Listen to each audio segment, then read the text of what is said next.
I got a small update on my mid drift or halfway car lift. It's this particular one is a height of 47 inches. It's a good lift.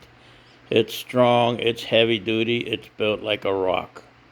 But had some few issues with the wiring that in the instructions or the manual that they give you. Uh, They might as well have been in Chinese. I couldn't understand them at all, and there was a lot of missing information. So, uh, in this case, I wire loomed the wires that were coming from here to the power unit because I wanted to make sure that they were safe and secure because they were just loose, and I'm not too crazy about how they did it either. So, but and that long cable that you see there, that is to the from the pump to the hydraulic lines on the lift. I ordered a sheathing cable or sheathing to cover it. I'm still waiting for it, and that's the only reason why that's just hanging in there like that. Also, as well as to protect it, because I'm going to move this thing around as I need it, and I need those cables and wires secure.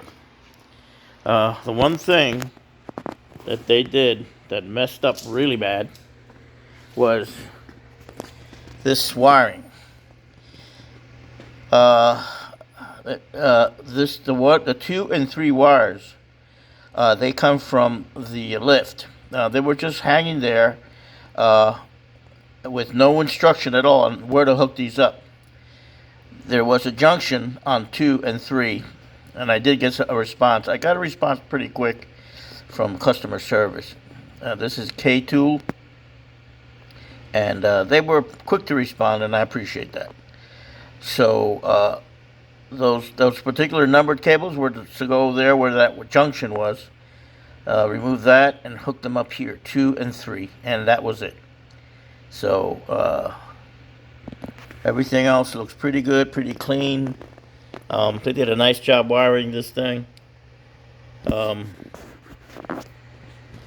It looks pretty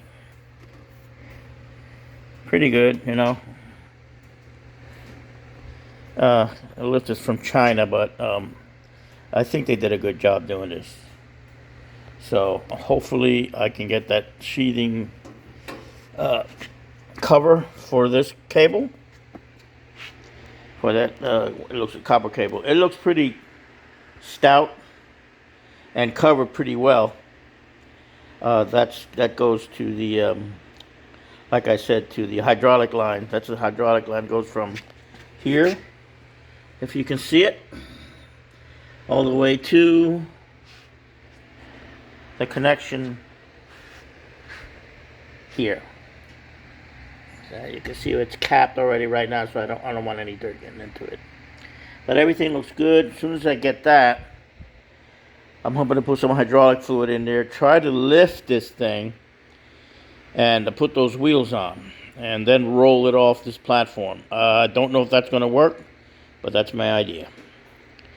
Otherwise, I'm going to have to drag this out with my wife's truck, and I hate to do that because it's just going to scratch up my floor, you know. And I try to keep these areas here as clean and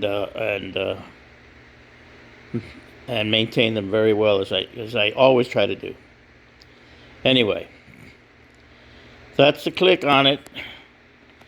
I'm going to post this up on YouTube.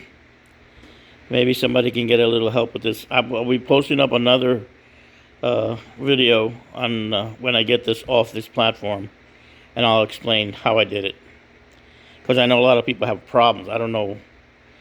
They don't explain how you can get these things off these skids or platforms, and these things are heavy. This thing weighs about 1,500 pounds just where it sits. So, anyway, to the next one. To be continued.